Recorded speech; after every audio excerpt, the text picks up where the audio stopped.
नासिर साहब आज नगमा के साथ मेरा इश्क देखेंगे आप अड़िया एनू तो समझा ए मैनू वेखना घूरी जा रहा नगमा बेगम जे तुसी अज मेरे नाल प्यार ना कीता इट मैं अपने सिर च मार के मैं मर जाना और इट वाला भाई फिर आ गया मैं जब मर जाऊं तो इंडस्ट्री के किसी आदमी को इतला न दी जाए।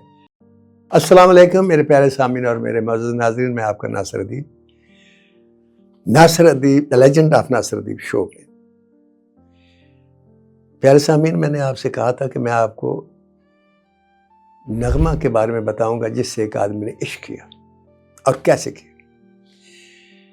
हम सजाद गुल की फिल्म थी इंटरनेशनल गुरीले, मैं उसका राइटर था और सलमान रुश्दी की ज़िंदगी पर वो फिल्म थी। तो हम गए मनीला, तो मनीला से आगे फिर एक जजीरा था, हम वहाँ चले गए। उस जजीरा वो समुंदर के अंदर था और उसमें एक होटल था बड़ा खूबसूरत, उसमें हमारी रिहाइश थी। हम ठहर गए तो तकरीबन 3-4 बजे का वक्त था। मैं बैठा था और सजाद गुल बैठे हुए थे। तो वहाँ उसने मुझे कहा कुछ शरबत पी रहे थे, तो मुझे कहते हैं मंगवाऊँ। मैंने कहा जी ये क्या है, क्योंकि वो मैंने कल पहली दफ़ा देखा था। कहते ये मिल्क शेक है। मैंने कहा लेकिन सर ये लाल लाल इसमें क्या है? कहता है ये तरबूज का मिल्क शेक है। मैंने कहा सर तरबूज का भी मिल्क शेक होता है? तरबूज के बाद तो कोई पानी नहीं पीता, आप दूध में मिला रखे। फिर कहता पी कर देखे। मैंने पिया, बहुत लजीज लगा। जब बहुत लजीज लगा तो वहाँ एक आदमी था बैठा हुआ, तो मैंने ऐसे ही कह दिया, मैंने कहा मैं नगमा जी को बुलाता हूँ तो उनको भी पिलाता हूँ। मेरी वाइफ का और उनका कमरा हमारा एक साथ साथ था। मैंने कहा बेगम को भी बुलाता हूँ, उसको बुलाता हूँ, ये पिलाता हूँ। तो इतने में वो एक जो स्टार था बड़ा अच्छा, बड़ा मारूफ, नाम नहीं ले सकता मैं उसका, उसने कहा नासिर साहब आज नगमा के साथ मेरा इश्क देखेंगे आप।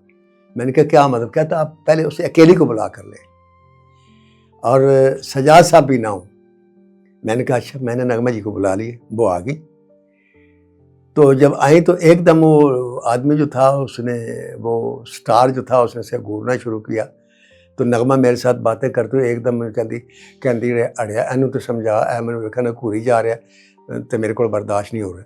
मैंने कहा आपको देख ही रहा है, आप हीरोइन है, आप खूबसूरत है माशाल्लाह, तो अगर आपको नहीं देखा तो किसको कहती अड़िया हूँ मैं कितों ही रहना, हूँ तो मैं मामले तो परजाइयां दे रोल कर रही, मैंने इस तरह घूरी ना पावे।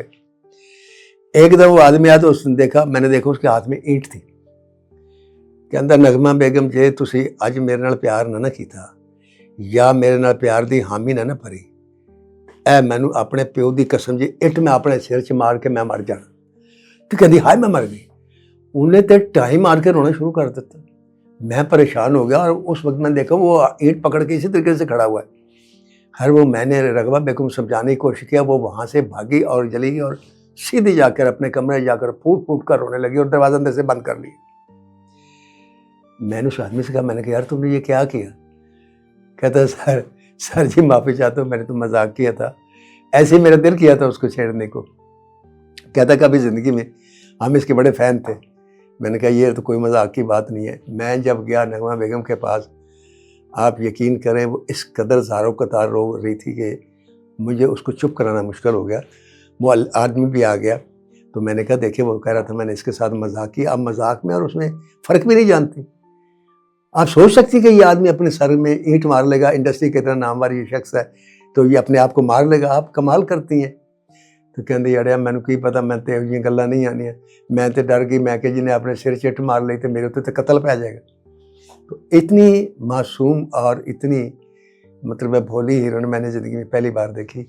वरना मैं जो हीरोइन थी मैं उनको देखता हूँ और उनको जानता भी हूँ कि वो तो लोगों को खिलाती थी, अपने इशारों पर नचाती थी और एंजॉय करती थी और बड़े अच्छे माहौल में, मतलब उनकी भी कोई बैड इंटेंशन नहीं होती थी, मजाक करते थे एक दूसरे के साथ। तो ये वो ईंट वाला भाई जो है ना, वो फिर मुझे याद है कि जब भी कभी नगमा बेगम की शूटिंग होती थी ना, तो मैंने कहना एकदम जब हंस रही होती थी, मैं कहना नगमा जी और इट्ट वाला भाई फिर आ गया जो हाय मैं मर गई, तो फिर वो चौंक कर देती थी। तो इतना आप देखें कि मासूमी थी उसमें, उस दौर में भी, जबकि वो 40+ थी और हीरोइन का दौर गुजार चुकी थी। तो वैसे तो माजी हर एक को अच्छा लगता है, लेकिन मैं समझता हूँ कि माजी वाकई अच्छा होता है। आने वाला हर दौर बकौल हज़रत अली के बद से बदतर होता चला जाएगा। तो बहुत ही अच्छा दौर था जिसमें लोग इस तरीके से मोहब्बतें करते थे, एक दूसरे से प्यार करते थे। तो हज़रात अब मैं आपको इसके साथ सुनाऊंगा एक और कहानी کہ لالا سدھیر جو تھے اتنے بڑے ایکٹر، پاکستان فلم انڈسٹری کے نامور چوٹی کے تھا، ٹاپ کے ہیرو، تو انہوں نے وصیت میں لکھا کہ میں جب مر جاؤں تو انڈسٹری کے کسی آدمی کو اطلاع نہ دی جائے اور نہ ہی میری جنازے میں انڈسٹری کا کوئی آدمی میرے جنازے کو کندھا دے. Thank you.